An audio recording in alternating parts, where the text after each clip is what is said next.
হনুমানের নেতা শুভেন্দু, ওকে প্রশ্ন করি, কয়েকদিন আগে তো বলেছিল জাতীয় সঙ্গীত পাল্টে দেবো, বলেনি এই হনুমানের নেতারা যে জাতীয় সঙ্গীতকে মুছে দেবো, জাতীয় সঙ্গীত পাল্টে দেবো, অন্য জাতীয় সঙ্গীত তৈরি করব।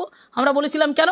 বলে ওই যে সিন্ধু কথাটা আছে ওটা পাকিস্তানে, কবিগুরু সিন্ধু কথাটা তুলে দিয়ে গেছে, তাই কবিগুরুর জাতীয় সঙ্গীত তুলে দেবো। আজকে তো নিজেকে স্লোগান দিতে হচ্ছে। তাহলে এত বড় মিথ্যাবাদী অপপ্রচারকারী শয়তান লম্পট একটা বদমাইশ যেটা বলে সেটা সেই পয়েন্টে দাঁড়িয়ে থাকে না। আমরা গঙ্গা যমুনা সিন্ধু, আমরা সবাই হিন্দু। আর এই হিন্দু, সিন্ধুতেও মুসলিম আছে, হিন্দুও আছে। ভারতবর্ষের বাইরে যে হিন্দুগুলো আছেন সেটা এদেরকে জানতে হবে, ইতিহাস সম্বন্ধে জানতে হবে। ভারতবর্ষের বীর সন্তান স্বামী বিবেকানন্দ ছিল, তাই কিছু হিন্দু ভারতবর্ষের বাইরে আছে। এই 52,000 কোটি বছর আগে যে হিন্দু ধর্ম সৃষ্টি হয়েছিল, আজকের গোটা বিশ্বে কিন্তু হিন্দুরাই থাকার কথা ছিল।